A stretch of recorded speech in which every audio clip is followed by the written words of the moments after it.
Boa tarde. Só para complementar. Quando eu expliquei lá na aula que foi ao vivo e gravada, que as transformações econômicas e políticas, né, nessa mudança, nessa paulatina destruição das estruturas do antigo regime, quer dizer, a economia muda, a nobreza perde o seu poder, a burguesia e os comerciantes estão em ascensão, a classe média também estão em ascensão.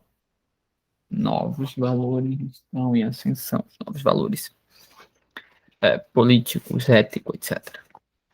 Essa transformação que vai resultar na construção de novos códigos penais, né, que é um dos principais temas, que é o principal tema de estudo do Foucault no livro Vigiar e Punir, o Foucault vai explicar que essa transformação que ocorreu, ela deu origem a discursos por parte de magistrados e de intelectuais iluministas contrário às punições típicas do antigo regime, que está baseado em ataques diretos ao corpo físico e que visa restituir a justiça por, que foi violada, né? Houve uma violência, essa violência é um ataque não apenas à lei, mas ao rei, porque o rei representa o Estado, representa a lei, e os magistrados que julgam, eles estão julgando em nome do rei, então é um ataque ao rei, e a solução para o problema é um ataque ainda maior, ou seja, resolve-se violência com mais violência,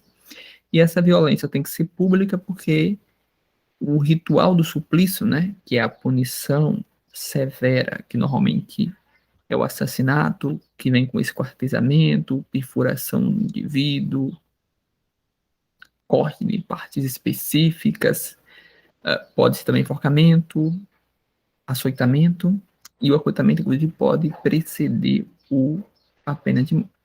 Mas, de qualquer maneira, essas penas tudo são chamadas de suplícios, sendo que o ritual principal dela, que é a aplicação da pena, que deve ocorrer no local onde se praticou o crime, em frente à multidão, com cartazes pendurados, que diz qual a doença, a pessoa, vai ter uma pessoa responsável por ler lá, o indivíduo tal cometeu tal crime, ou ele mesmo vai ser obrigado a ler.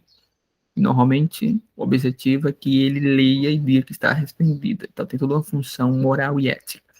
Qual o problema? Os reformadores do século XVIII, os iluministas e os magistrados, vão perceber que essa situação toda é ambígua, porque dependendo do indivíduo, do tipo de crime que ele praticou, sobretudo se for um crime contra, por exemplo, a nobreza, será um garçom que furtou algo, perdão, um serviçal de um palácio, de uma mansão, de um nobre que furtou algo, ou um assassinato de um membro da nobreza, ou de alguém que está explorando o trabalho do trabalhador, ou no caso de revoltas populares. A ideia é que sirva de lição toda ritualística, mas muitas vezes o indivíduo tornava-se um herói e a população via nele um modelo, né? Porque era um ato de rebeldia contra o sistema. Então, basicamente, a crítica central será formulada pelos reformadores do sistema judicial, que é o que o Foucault estuda, um dos modelos que ele estuda outras coisas também, vai ser que o ritual é ambíguo, dá vazão para a glorificação do crime por parte dos cidadãos.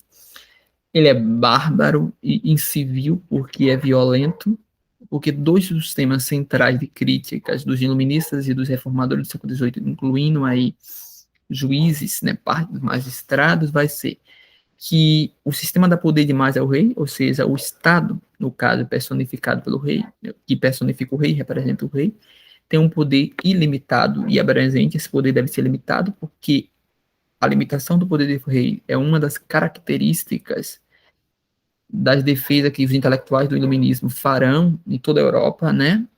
Então, um período em que vai se contestar o poder do rei, vai se buscar limitar o seu poder, como eu expliquei no caso do Lado de Tocqueville, e instaurar regimes parlamentares com constituição que reconheça o direito dos cidadãos, com o direito do cidadão, ao menos os mais abastados, de votar e ser eleito, ou seja, de ser eleitor e de ser candidato.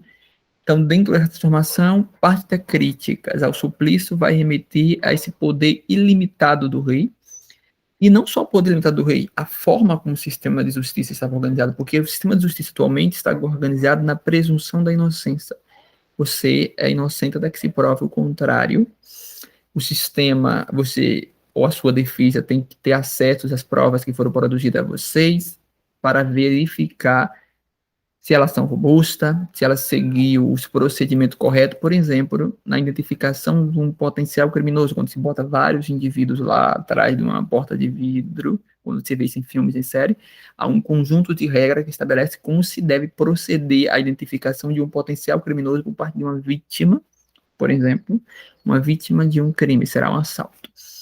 Não se deve proceder de qualquer forma, de modo que se o indivíduo tiver advogado e houve uma quebra dos protocolos, das regras gerais de como se procedeu a identificação da vítima, por parte da vítima, do criminoso, porque muitas vezes isso é feito de uma forma muito mal organizada, de modo que uma pessoa é considerada culpada por uma vítima assustada que é induzida numa situação nada protocolar a identificar o indivíduo X ou Y entre uma determinada comunidade de opção, que muitas vezes vai ser estereotipada, assim, né? Ou seja, onde pessoas, sei lá, com um determinado tipo de roupa, determinada cor, nós estamos num país preconceituoso, ela acaba sendo presa. E o advogado, normalmente, tendo advogado, ele consegue identificar essas quebras de protocolos e derrubar. Enfim, essa ideia de presunção da inocência, de acesso às provas, de direito a um advogado público, se necessário,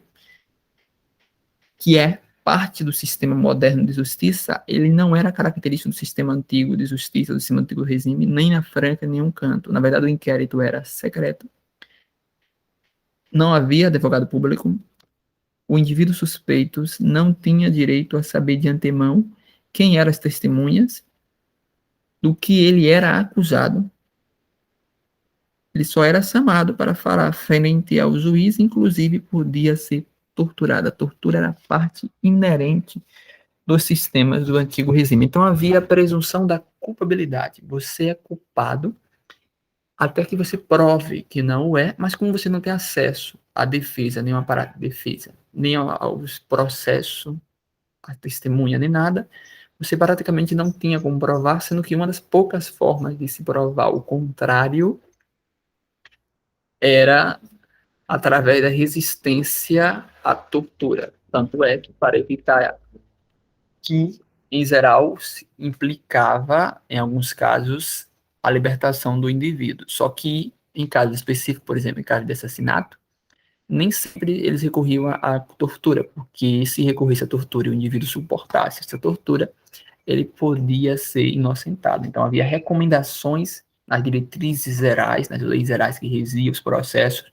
para que se evitasse aplicar a tortura se a quantidade de prova fosse considerada robusta. E prova aqui também era ambíguo. Prova tinha muito a ver com testemunha, com interpretação, com conjectura. Imagina se faz ligação. Era algo bastante vago. Então tinha toda essa problemática da justiça, os iluministas vão criticar isso e vão defender uma justiça mais séria.